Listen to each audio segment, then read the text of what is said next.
Hello, everyone. This is Rob Golfi with Remax, the Golfi Team. Welcome to the Golfi Real Estate Show, Hamilton Edition, with host Rick Zamperin. Another awesome day in the neighborhood, and so much so that we're inviting you in to discuss and listen to some really amazing real estate-related stories here on the Golfi Real Estate Show, Hamilton Edition on 900 CHML, because we're going to talk about investors and how boomers are really driving the ball here in Ontario and across Canada. We're going to talk about buying a home in Canada. Well, that home, you could actually get a castle in Europe for the same price. We'll have some examples for you, and it's really interesting and sad at the same time, to be honest. We're going to take a peek into Canada's most expensive home, and you will not believe the price tag. We're also going to chat about converting offices into housing and how it's not cheap, that is for sure. It's got a great question to bring to Rob's attention as well. Don't forget, if you want to get your home sold in this market, call the number one RE/MAX team in Canada. That's the Golfi Team, 905-575-7700. That's 905-575-7700. Online at robgolfi.com, robgolfi.com. And you can also follow the Golfi Team on TikTok and Twitter, Instagram, and Facebook. And go online to golfihomevalue.com and get an instant home estimate. Plug in some details about your place, and you'll get that instant home estimate right away. You can also email the Golfi Team with a question or a topic idea that we'll chew on the future program. Questions at robgolfi.com is the email address. All right, Rob, what's going on in your real estate life this week? Well, I've been, I'm venturing into, it's always about real estate, and that's where I've always made money, and some, I've ventured into other different things in the past where I kind of, like, it made money, but real estate would have made more money if I purchased real estate instead of investing in certain other ventures. So right now, what I'm doing is I told you about putting an offer, I think, on a property, and it's conditional for 30 days on due diligence, and that is going to close in September. But another one just came up, and the timing is kind of like a little bit pushing it. So there was an offer on this property. And but the agent, I called the agent up to find out, hey, what's going on with this property, and it's a commercial property, and I usually commercial properties are a little more difficult to get financing than anything else, especially for a new and young investor that doesn't know the dynamics of putting an offer on a commercial property. So I called him up about a week ago, and I said, hey, listen, if this thing, you feel like it's going sideways, give me a call, and I'll submit it. I'll probably do something. So I get a call the other day, and he says, hey, Rob, listen, these people here that have the offer on it, they're asking for another 30 days on top of the 60 or 30 days that we gave them for financing. And I go, I wouldn't do that. If they can't get the financing in 30 days, they can't get financing. That's sort of my theory, and it usually is that it does pan out that way, where they just can't get the financing because a bank either knows right away or not if they can do it. So I get a call, and they got about another 10 days left on the financing for this place, right? So they're still tied up with these potential other buyers. So he calls me up and he says, hey, I don't think these guys are going to be able to firm up this deal in 10 days from now. I go, okay, no problem. So I go take a walk through, and to me, this is a full project. This is a huge project, and I'm going in with an offer on this place, and the only condition is there that the previous offer doesn't firm up. But guess what? Now another offer is coming in. So I'm in competition, but I'm going in firm on this deal. No conditions, large deposit. But here's the risk I'm taking. Now, this is a commercial property. I'm not, they don't have a phase 1 or a phase 2 environmental report on this property. Now, usually banks require that. I talked to my banker, and she says, we might be able to you may not have to worry about it just because where the location of this building is and everything else. But you still should have it. So I am the one thing I shouldn't do, but I really want this building. I really want it. I'm willing to roll the dice to make sure I get it. A firm deal on this, even if I'm lower on the price, the sellers will probably take my offer, even if I'm lower $100,000 on the price, and because it's a firm deal. And so I'm hoping to get that. Now, if you're buying a commercial property, and I wouldn't advise to go firm just because of the fact that you need a report done. So I called my my guy that does the environmental reports. I kind of gave him an idea. Like I told him where the property is, what it is. He goes, Rob, I don't think you have anything to worry about. But I says, if I do get it, I still want a phase 1 report so that I have it in the file that down the road when I sell it, it's easier to sell with a report. And just because banks will need that, they want that when you're buying the property. Yeah. So I'm in competition. I want the property, so I put no stops, no conditions, 60-day closing. We'll find out. I'll find out today. I'll find out. Yeah, I'll find out today at 3:00. 3:00 if I get it, and then I got to wait another 10 days to see if the first buyer doesn't firm up on it. So, but yeah, I'm looking forward to it. That means like I've got then I'll have 2 projects on the go this year. One will start in 60 days if the other guys don't firm up, and the other one is going to start in September. And so I'll be working a lot harder selling real estate to make sure I can afford everything. That's for sure. So, but yeah, it's a scary moment. It's scary, but I'm excited. I believe it. And, you're kind of living what a home buyer or another commercial real estate property would be feeling. You're emotionally in, you want the property, you don't know how it's going to go down. And you being a competitive guy, you want to win the day. You want to win this deal. I do want to win the deal. And see, this is where a lot of the buyers last year went through. Now, and I talked to the banker all different ways, and she says, Rob, you're fine, you're good, and all that kind of stuff. So there was confidence there. My accountant, I talked to him. He goes, Rob, you don't need partners. You can do this on your own, which is another reassurance. And so everybody's saying, yeah, no problem. But still, I always operate with a little bit of fear. Yeah, just you know what? It's always good to do that. Now, I won't have buyer's remorse. I will have remorse if I don't get it. I will. And if I don't get it, I'll be going, oh, darn. But my gut feeling is on a commercial property, nobody's crazy enough to go in with no conditions like me. It's like nobody's crazy. But there was never a gas station on there, or beside there, or anything like that. So there was nothing like that. So, yeah. So I'm looking forward to it. You can ask me next week if I did get the place. Now, then I have to wait for the other people to see if they're going to walk away from the deal and go from there. Now, because I've got an offer on this place, and if I do win the offer amongst the other person that I'm in competition with, if I do get it. Now, the guys that have this tied up, they may firm up just because of the fact they know somebody else wants it. You understand what I'm saying? So that may entice them to push, say, hey, wait a minute.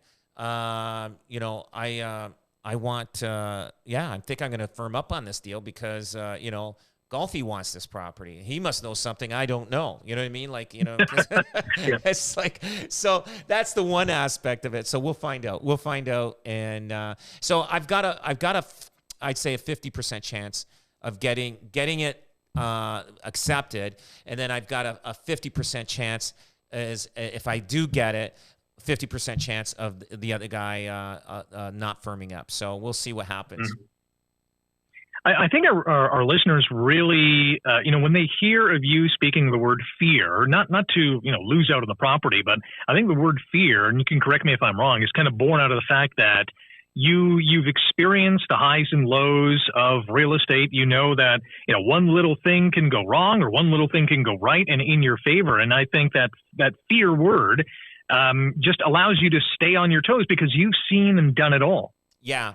And you know what? I've never really had any You know what? There was only the one regret of buying a property, and I probably lost $4,000 or $5,000 on that, and that was on Pearl Street when I was in my 21 years old and stuff like that. Is when my dad walked through and he goes, "Are you sure you know what you're doing here?" It's like, and I'm like, he looked at me and I looked at him. I go, you know what? I think I better get out of this deal, and I got out of it fast. And then you know what? The market did turn the wrong way.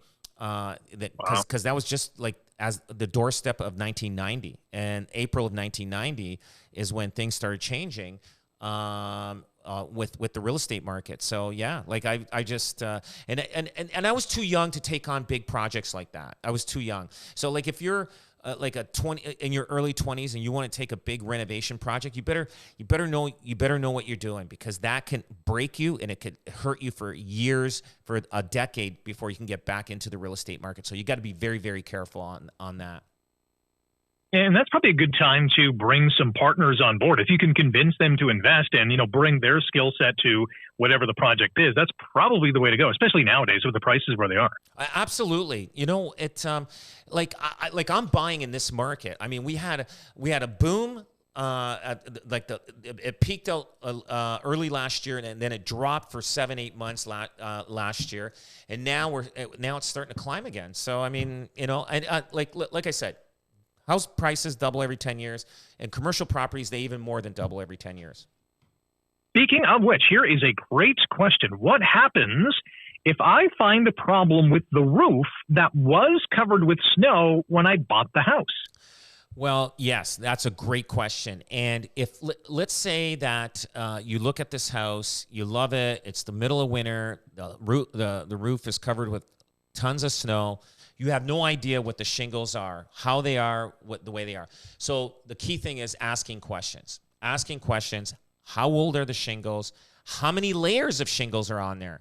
And that is important too, because I mean, we've sold houses where we've sold or even represented buyers, and we see there's 3 layers of shingles, which is wrong. That's the wrong way of doing things. That was just a cheap way for the current homeowner not wanting to scrape it and redo it. So that is a key thing. Now, if we ask the homeowner, how old are the shingles? And he says, hey, listen, they're 10 years old. And then we try to get that by email. Understand this, by email, so that you have a trail that shows that he's indicated it's 10 years old. Now, let's say spring is coming, snow's gone off the roof, and you're looking at the shingles, and it looks like it's probably 30 years old, and they're curling and they're no good. Well, you got recourse to go after that guy. That's definitely he wasn't telling the truth, and he should have disclosed the right information. In Ontario, you have to tell the buyers about certain problems with the home. There are 2 types of problems. Obviously, ones with the easy to see, and hidden ones are the ones that are harder to find. Now, when you ask a simple question, get it in writing and make sure you have an email trace, because that person's going to be liable. So my way of, I'll go to the other agent and say, hey, how old are the shingles? He's going to come back to me and tell me how old they are. If he says 10 years, okay, perfect. We move in, snow melts, guess what? The shingles are a lot older than that, and there's probably 3 layers that should have been mentioned. You have recourse to go after that person, because that wasn't the truth. Last week on the show, we talked about latent defects and patent defects. Would shingles or, a part of the roof fall under a latent defect if the homeowner does not realize there is an issue? It could be a latent defect. Let's say the current homeowner didn't know there was issues going on in his roof. Like he may have a small leak and it's causing mold underneath in the attic someplace and stuff. Like if nobody checked the attic, the homeowner didn't check the attic, the buyer didn't check the attic. He can't come back after that, because if he didn't do a home inspection, and probably the homeowner didn't know about a roof. Like there's no issues with walls around the house, because usually a leak will drip down into the wall and into the floor. But yeah, like it's the latent defects. Yeah, they do happen, and it happens a lot. And that's the that's what real estate's all about. When you're buying a house, that's why you got to really ask a lot of questions, and you got to get an inspector on there. And the problem here's the problem we had in 2021 and in the first quarter of 2022, home inspectors, they were out of business because nobody was using them, because every house that was going up for sale was in competition. And so there was no inspection required. So you're going based on walking through this house. You only had 30 minutes to go through it. Think about it. You spend more time, walking around a car, driving a car, and deciding what kind of car you want than you do buying a house in the last couple years. So you're definitely going to have problems, and a lot of people did. Vermiculite insulation, a lot of people got stuck with. Bad plumbing, just mold. They didn't know about. There was mold in the houses. People bought houses, had no clue of what's going on with the house. They bought houses with structural problems in the basement, there's so much different problems. And if you had a home inspector, a lot of those deals wouldn't have come together. And that's why we're finding right now a lot of deals are falling apart because of home inspection. And it's because people have the time. They're going in, they put their offer in, no competition, conditional on inspection, condition on financing, and they're doing their inspection, and they go, wait a minute, we got some issues here. Now, you go to the homeowner and say, hey, listen, we love the house, we want to buy the house, but if you're willing to rectify these problems with the house, we will go ahead with the deal. If not, we either change the price so the buyer can fix it and spend the money, or we mutually agree to go apart and we start looking for another house. So that's the options that's happening right now. And we're finding that a lot of deals are falling apart. That's just the way the market is now, which is good, because now people aren't getting stuck with houses that are going to be money pits for them.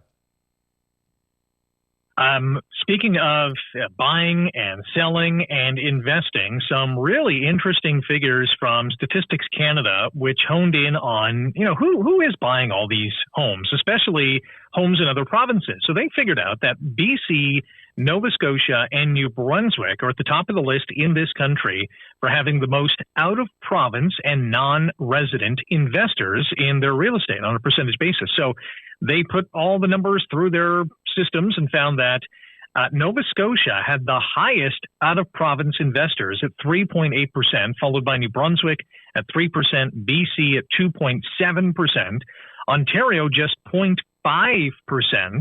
Now, of interest is that the percentage of in-province investors owning 3 or more properties was the highest in Ontario, 2.9%, and the lowest in New Brunswick at 1.6%. And furthermore, the assessed value of property held by immigrant investors tended to be higher than that of Canadian-born investors in all 5 provinces that were looked at, even though the incomes of the immigrant investors tended to be lower, which I found to be fascinating. And one more thing from you, or for you on this one, is that this StatsCan study also found that most resident real estate investors are boomers. If you're 55 plus, you're in the category of people who have the largest share of investment property in this country. And most of those are in Nova Scotia and New Brunswick. Most boomers, or at least 66.9% of boomers, have property in Nova Scotia. This is fascinating. It is. And it's also saying that many older homeowners are opting to keep their existing property as a rental unit rather than selling. That's what's causing a lot of the shortage, thus increasing their exposure to a single asset class and potentially making the economy vulnerable and over leveraged. So what's going on is isn't that crazy where the investments are going and the age group that are buying and the like the immigrant that is buying versus Canadian born, I guess. It's funny how they can get these stats. It's it's unbelievable. My thought on this is here. Let's just focus on a boomer, maybe a couple. They've owned their home for years, decades, they've paid it off or they're almost there, and they think to themselves, listen, let's tap into the equity in our home that's now worth, let's say, just $1 million. We're going to take $500,000, invest it in a property in Nova Scotia, which is much cheaper than anywhere here in the GTHA, and then use that as an investment property while, still living in their current home. I think that's happening clearly by these stats in a lot of instances. And in comparison, those people between the ages of 35 and 54 own about 1 in 3 resident investor properties in this province. So they're clearly lagging behind the boomers, but those boomers are really making some hay with this investment property. Well, the boomers have the money right now, so that's why they're able to buy, and them getting. Like you said, let's say they have a property worth $1 million, taking $500. They can buy 2 properties out in New Brunswick or Nova Scotia. Yeah, and because that's what they're probably selling for is $500,000. So they can finance that, rent them out, and everything else like that. And that's what they're doing. People are going. Calgary is huge right now. I know a couple of realtors in Toronto. They are getting their investor clientele list, and a good friend of mine. Alex Wilson, and he flies out to Calgary, meets with the developer himself personally, and says, hey, listen, I know you got this project. I want to be able to sell X amount of condos, allocate so many for me, because I have a list in Toronto by Toronto investors that are willing to go to Calgary, and he's doing it. And so we're getting a lot of investors crisscrossing across Canada, buying in different parts of the country. And Nova Scotia, New Brunswick, Calgary is one. Look, Manitoba is one. They have lower rates out of province, but yeah, like the price point are affordable, and it's achievable to get rental income. It was like Windsor, Ontario. The prices of homes there are so cheap but it's up so high now just because investors went there. I had one of the girls on my team as a real estate agent. She went out and bought a property there. That's what drove Niagara up in prices. That's what's driving Windsor up in prices. Everybody is buying investment properties, and they're going. But now they're also going cross provinces. They're going out on the East Coast because it is affordable. But you're finding those prices are starting to move up and getting a little bit pricey. Is there a little bit of a danger in investing in an out-of-province property, or even, say someone lives in Hamilton or Burlington or Niagara or Brantford, and they're thinking, wow, Windsor is still relatively cheap compared to where we are. Owning a property so far away, if there is an issue with that property, is it difficult, is it tricky to get something or get something fixed or do something if there is an emergency that arises? You know what? If you've got a good management company out in any of those areas, they will take care of it and make your life headache free. That's it. You get an email that comes in. If there's any repairs, they say, hey, we got, this needs to be done. This needs to be done. That needs to be done. No problem. Here's the money for it. No problem. They deposit the checks for you. Everything's all, they collect the money and everything else like that. There's good management companies, property management companies out there, really good ones. If you can find a really good one that manages it, you know what? You'll buy 10 of these properties, which is not a problem. But now you get a bad one, it's gonna have your mindset's gonna be a little different on owning properties and having a management company. So the key thing is finding a really good property management company that'll take care of it for you. So it doesn't matter where you are in the world. There are property management companies in every city and every town in the world that you can buy a property in. Funny that you mention anywhere in the world, because that's where we're going next, because there is a TikToker who has made some waves and is garnering some viral videos when the individual's comparing homes in Canada to castles in Europe. So as we know, the average price of a house in Canada is about $715,000, up $100,000 since the beginning of the year. So we're going in the right direction in that regard. But this TikToker, who goes by the name Millennial Moron, has a series of viral videos that compares homes here to homes overseas. And homes overseas are literally castles. So in one instance, there's a 2-bedroom home in Toronto. It's in Kensington neighborhood, which, the homes there are priced accordingly. $2.8 million, the average cost of a home in that area. So there's a castle in Scotland that is, I guess, on the market or worth $2.8 million. The castle in Scotland has 20 bedrooms and on 5 acres of land. So literally that person who lives in the home in Kensington in Toronto can buy a castle in Scotland for the same price. You know what? Absolutely. But there's a lot of castles that are empty and vacant and abandoned because the cost to maintain these castles are very expensive. Can you imagine, the heating costs to heat these things up? Yes, I get it. You can get a house 5 to 10 times bigger than the house that you're in for the same amount of money, but you gotta be careful, because I know a lot of wealthy, famous people own castles either in Ireland, in Scotland, in England, in the UK. But they can afford to renovate them, fix them up, heat them, manage the landscape of them and everything else like that. But they are not cheap. But yeah, you could say, yeah, you can buy this, but what after that, just pay the heating bill. Your heating bill is going to be bigger than your mortgage, and so you got to be very, very careful. But yeah, no doubt, beautiful castles that you can have. It'd be great to have as maybe an investment property and rent out to other wealthy people. So. The other examples this TikToker points to, there's a 2-bedroom house in Kitchener that's worth $1.8 million. There's a lake-facing castle in Sweden that has about 4 acres of land for basically the same price, $1.85 million. And there's a property in Vancouver listed at 4.6. It's a 3-bedroom house. Sounds nice. But as the TikToker writes, if you want to save a little money, there's a $4.4 million castle in England, which is on 32 acres of land, 22,000 square feet of living space, including 17 ensuite bedrooms. Yeah, that'd be not only a lot of money to heat and maintain, but a lot of space to clean as well. I wouldn't want to be living there and have to clean a castle. Oh, no kidding. Can you imagine you have to update all the bathrooms and everything else? Can you imagine the cost? It costs a 2-piece bath will cost you $5,000 to $8,000, and a full bathroom may cost you up to $20,000 to $40,000, depending on how expensive you go. Yeah. So you got to be very careful out there. I was going to say, can you imagine the latent and patent defects in these castles? Oh, no kidding. No kidding.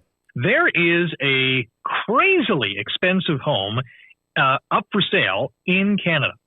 It is in BC, no surprise. It is in the Whistler area, and it is listed for $39 million. It is a gorgeous home looking at the pictures, but $39 million, Rob. I mean, the market for this home has got to be extremely small. Yeah, you know what? It's more of your... super wealthy people. Chances are somebody that will probably buy that property in Whistler is either from the U.S. or could be Europe, depending if they, that's into skiing big time and they're super wealthy. Now, right. Whistler does have a lot of, luxury homes for sale, just because it is one of a big ski destination in the world that people go to. They held the Olympics there. I've been there 2-3 times in Whistler. It is gorgeous. And I could see that. And somebody coming in, flying in, take a look at the house and making an offer on it or whatever. And I knew a guy that he was a Canadian. He was a Wall Street guy, made a lot of money, retired. Those guys retire early. They retire like in their late 30s or early 40s. And this guy, what he did with his money, he was buying properties in Whistler and renovating them like completely and flipping them. And he was doing this like 15 years ago, and doing very well for himself. And that's what Whistler brings, that world stage of wealth coming to Whistler, and you can do that there now. Same thing with the Bridle Path in Toronto. Now, is there a place in the East Coast that has that? I don't know. I don't know if they have anything like that in the East Coast, and I don't know if in Ontario has that. But I know Whistler is a place of a destination that people would love to, the super wealthy would love to move as a winter home or summer home. It depends, whatever they do. And you do see wealthy people have houses. Oh, the Muskokas is another one. We know a lot of people in the Muskokas. I mean, there's cottages up there that are worth 20, 30, 40, $1 million. And so, yeah, people, they just want a destination place. And those are probably the two areas that I can think of right now. Kind of funny to think someone owning a winter or summer home that's valued at $39 million. That's another pay grade or 2 or 3 or 10. It's an 8,700 square foot modern house. It's overlooking the mountains in Whistler Blackcomb, which is just, as you mentioned, a luxurious part of the country. About 16% of the properties in Whistler are owned by foreign buyers. But when you are talking about the extreme luxury end of the market, so these, 10 million, 20 million plus kind of homes, foreign ownership spikes to about 50%. So about half of the homes valued at these kind of price figures are owned by foreign entities. How would you market a house like this? You literally got to be connected with realtors around the world, and you do have to market this globally in different ways. Like all the it's a different marketing system. Like Remax, we have our collection that we market high-end homes in. It's the network that we have already, and you just got to tap into it. It's not something a newer agent would venture to take on. He should have a veteran agent working with him on selling something like that, especially on the world market, because you want to tap into, try to find that list of wealthy people, and it's hard to find. So you got to use the social media. You have to use your contact list. It just depends on when people are flying in, if they want that destination, you got to make sure everybody sees it. Everybody sees it. And if you ever want to see it, just go on my website, golfiluxury.com, and you can look at any luxury properties around the world, and it'll say world properties around the world. You go to golfiluxury.com, and you can see all the luxury properties around the world in different cities and countries. Be kind of fun. We'll only dream, but we'll certainly go to golfiluxury.com, and who knows, if we win the lottery, that we might just be visiting that website and then giving you a call at 905-575-7700. One of the hottest topics to try and solve the housing shortage, the housing crisis we have in this province and across the country, is converting office spaces. We know that more and more office spaces, especially in those downtown cores, think of downtown Toronto, downtown Vancouver, any major center, there's some vacancies there because a lot more people are working from home since the start of the pandemic. But developers are saying, you know what, it's a good idea, and in some cases it can work, but in others it's just not cost effective. In fact, it's cost prohibitive. What do you make of the conversion or the thought of converting offices into livable spaces? Well, they say there's two anchoring criterias, like this, like the smaller floor plates work better for conversion because apartment units can flank windows without bowling alley depths. Older is better because newer glass towers compose a manner of a challenge, such as how to connect apartment walls to glass exteriors. I think they have to do this. They have no choice. People that own these buildings, the values of these buildings are dropping like crazy just because people are not renting as much space as they need to. A lot of people are working out of their house. This is the new generation. So they're probably not going to build an office building for a long time. I give it 10, 20 years before they even think about putting a new office building in, and there is a shortage of people, a shortage of homes out there. So that this is a quick way of solving that problem is putting half the building, keep it commercial, and the other half residential. But it is a big renovation project because now they have to put all plumbing lines through concrete floors and everything else like that, which becomes a lot of jackhammering all through every floor trying to get this thing together. But yeah, it's needed, and it's going to help these people that own these buildings. There's one example I think it's BC, where a developer went into an empty building and started, tearing things up. And, at first glance, they thought, all right, here's an existing building. All we got to do is, put some residential units in it and we're good. The fact of the matter is they basically had to gut the place because there wasn't really anything salvageable in terms of, right, if we're building a livable unit here, we have to have, it's got to be up to code, and the electricity kind of dependency is different because a larger office will have a higher electrical voltage. And so it's not as easy as it appears. I mean, they're ripping out walls. They're basically redoing it. And one developer says, might as well just demolish the whole thing and start from scratch. It's going to cost about the same amount of money, but you're going to save a lot of time as well. Absolutely. I mean, there's a lot of old buildings downtown Hamilton that were, probably small factories that were converted into condos now. Like there's, the one on Dundurn across from the beer and liquor store there. That is, I think there's about 100 condos that were built there. Now, the cost to go in and have somebody go in and draw floor plans, engineers going in, trying to make sure, reinforce the foundation, it is costly. But the one thing that you get overall after it's all said and done, you've got the character of the building, which is beautiful. And that's what everybody's looking for, and that's why they like these old buildings. They and they turn them into lofts.